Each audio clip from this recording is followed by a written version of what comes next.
Omukaire lwayitibwa nabo Rebecca alitwala Kadaga okutuuka wano ku isomero lya Luwangula Secondary School ya Namwendwa mu Kamuli District ayamirizibwa n'abakulira essomero lino abakungu okuva mu bwakyabazinga bwa Busoga bano nga bakulemberwamu Katikkiro wa Busoga Dr. Yosefu Muvawala Nsekere abaana abakulembeze ba Busoga abatali ba nsambo ndala. Oluviira awo ono akoze omukolo gw'okuyigulawo essomero lino mu butongole yasimbawo n'omuti guno nga gwa bibala abasomesa banaafunanga ekyokulya yebwidda ate ng'era nga werekeirwa ku ssentebe w'olukiiko lw'Abasiraamu mu Uganda Professor Dr. Lubega Muhammadi ku lwa mufuti wa Uganda bayigwirewo masigiri ezimbibwa ku essomero lino abasomesa bajja okuba nga ate basinzikizanga omutonzi eddukiranga omukolo guno gubeere gwa bano aba Luwangula Secondary School okuddaguza olw'ensonga nti omukozi gwabwe gusookera irala okutyamisa abaana ba siniya ey'omukaaga maka gw'ennaku 23 bonabona abaana 43 ezira mwana yagwire era omutandisi w'essomero lino Haji Yusufu Luwangula akuba nti musanhufu olw'ensonga nti abaana bano bonabona bati batuukana okwolekera mu itendekero yabanga ate benze yebenda okugyamu ne koosi zebanayenda okola n'ensonga lwaki twalowooza nti tuteeka okwebaza Allah olw'ekyo n'okubakakasa nti omulimu guliwo ate mwejje mwakweboneraku nga tubasaba mwongere okutambuza enjiri ya Luwangula College of Sciences. Katikkiro wa Busoga Dr. Yosefu Muvawala asiimye Haji Yusufu Luwangula n'ab'enganda be olw'okuta etoffaali ku by'ensoma bya Busoga. Kubeebaza nga famire ate nga tukulemberayo Yusufu mwebala okutempiya mu by'okugondola Abasoga mwebale ino mwebale irala olisa olwembala waifo lwa Busoga lwatwalisa eng'endwaire obwavu naki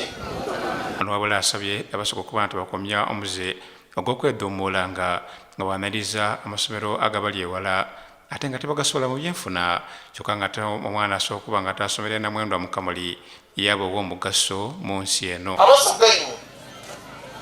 buli osobola okuyingira mu kintu aye nga tosobola akisasulira okizira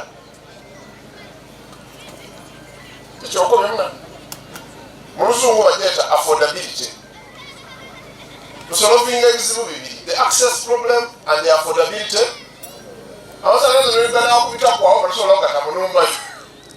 tigaba amasanyalaze y'oli buli tuwenna ino tuwagira amasomero agali affordable ate nga w'ogabaamu obita. Mu ndogera ye ku mukolo guno Right Honourable Rebecca atwala Kadaga asoze kusiima abatandisi b'essomero lino ogana okubona nga tebasiga empiiya eddagaawo mu Busoga. Bwe batuteeka essomero lino Dr. alina essomero bana laboratory ya physics ya chemistry ya biology ya agriculture ya computer science laboratory zina kita watu nasi school ina laboratory mu Uganda izira abaana bali kusomera wano ku Luwangula Secondary School abasabye okubona nga tibanweze kalaamu kubanga buti nezaawula buli kintu. Abaana banamute basirias be mulikola already standard bagitairewo mwina okwegomba abaana bano ababisa obulungi zirafuna maxi abiri bana kwelevu namusaye mutalo okako mark yonademu n'olwekyo mugeze ku mulumbe ebitabo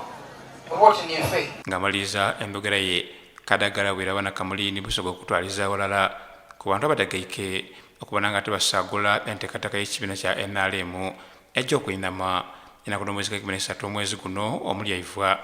ey'okubona nga ate bagandisa abana NRM mu bitabo bya yerobuuku mu nkola y'okwiza enkalala dda NRM obuyaka. Bana bikwenda mwigula amaiso n'amatu kubanga nafune amawulire nti eriyo bana abeeruka balirana baifate tubenda aye bweriyo pulaani y'okuimportinga abantu okubeeruka bewandise mu Kamuli particular hospital d'okuboda Namwendwa Bukutu etc gekigendererwa ku inflating figures muri urabana benda ku inflating figures babe basobola ku-affectinga outcome ya elections lwekyo mwegendereze ino nani alikwewandisa mu bitabo byaife era ajja kutaawo okubibwa amaani ino buli village bw'obanga tukuyinzinga tosula mu kyalo ekyo tujja kuza kwewandiisa so abali bakiseetinze bw'oli tujja kusobola. Musulo Robert, Baba TV. Baba, wewe wale kufuna mama.